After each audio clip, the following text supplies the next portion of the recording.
Hey guys, this is EckhartsLadder. Hello and welcome to another Star Wars video. Before we begin, as many of you guys know, I've been posting Star Wars Squadrons content all week over on my second channel, X2. Today I did a video which I think a lot of you guys will be interested in, and that is the capital ships of Star Wars Squadrons. And I'm talking about ships that are confirmed and ships which I think are perhaps likely. So if you're interested in that, I'll put a link in the upper right hand corner. There's lots of other Star Wars Squadrons content which I'll link as well in a pinned comment. Anyway, today we'll be talking about the fall of the Empire, and the post-Endor era in Star Wars Legends is one of my favorites. Today, however, we'll actually be talking about canon. Now, in my opinion, canon has made some missteps with how it's handled the decline of the Empire. However, there are also some things that I really like. This is a controversial one, but I actually like the idea of Operation Cinder, Palpatine from beyond in the form of droid avatars ordering the destruction of peaceful or unimportant worlds as a way to tear the Empire apart from the inside. But I also like how the fall of the Empire is now written with a perspective informed by the Clone Wars, because if you go back to Star Wars Legends, most of the post-Endor content actually came before the prequels were released, so there wasn't really that nice integration that we're now getting in Star Wars canon. And as we'll get to later, some of that actually informs today's video. So, the fall of the Empire brought just a massive amount of disorganization and confusion across the galaxy. Imagine every single planet and system with a governor or military installation or overseer or whatever else is now no longer sure who to report to. Before Endor, there was one supreme ruler in the Empire, Palpatine himself. There was no second, so when he died, the Empire fractured. Somehow canon actually increases the confusion among the Imperial fleet. There are much smaller groups. The New Republic has blocked off hyperspace to parts of the galaxy, communication is extremely difficult, and we see star destroyers and military bases and planets basically just going rogue.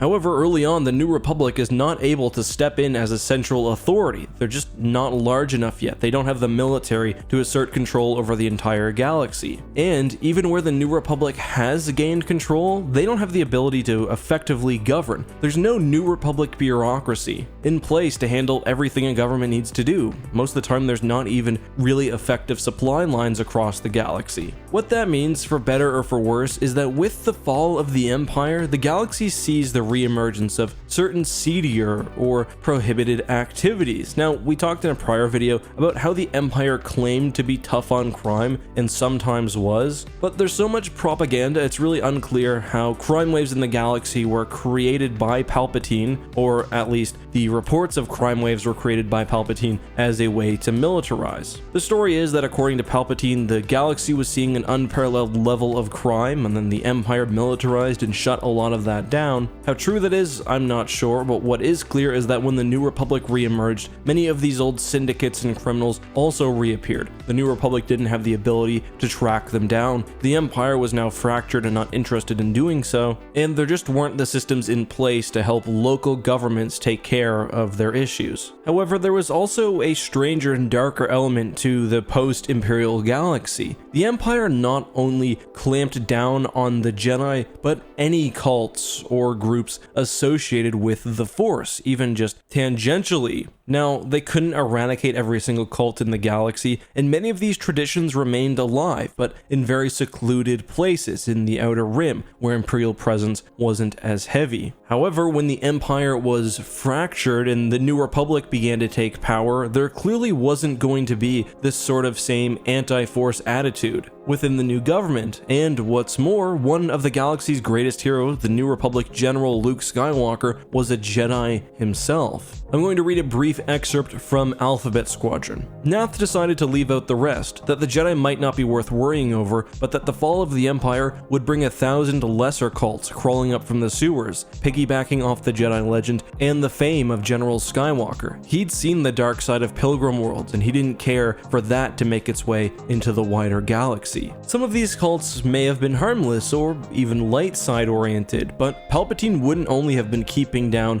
Jedi offshoots or cults that he thought were harmless. In fact, he also would have been dealing directly with dark side cults, and we also see that in Star Wars Legends. If we want to go forward a little bit in time from Star Wars Alphabet Squadron to the Aftermath series, we can see the Acolytes of the Beyond, which revered the dark side and Darth Vader. The Acolytes directly opposed the New Republic. They launched several major attacks, including one on Corellia. After Episode 9, we also know about the Sith Eternal and that Palpatine used Sith devotees to infiltrate major corporations in the galaxy and to funnel money and supplies to Exegol and other Sith allied worlds in the unknown region. You know, I'm not saying a purge would have stopped that, but, you know, a purge would have stopped that, probably. This is something we'll most likely continue to learn about in Star Wars canon, so I think for now this serves as a good introduction to the topic. And just to summarize, the loss of the Empire meant to the loss of order. Now, most of this order was violently imposed and probably worth disposing of, but with the new vacuum in the galaxy, what the Empire would have called undesirables began to flourish, from ordinary criminals and smugglers to force organizations and other cults which could realistically threaten the entire galaxy. That's all for now though, guys. I hope you enjoyed this video. If you did, make sure to give a like, drop a subscription, turn a notification on, and if you have time, go check out my Star Wars Squadrons video over on X2. Until next video, guys, have a good one, be safe, and may the Force be with you.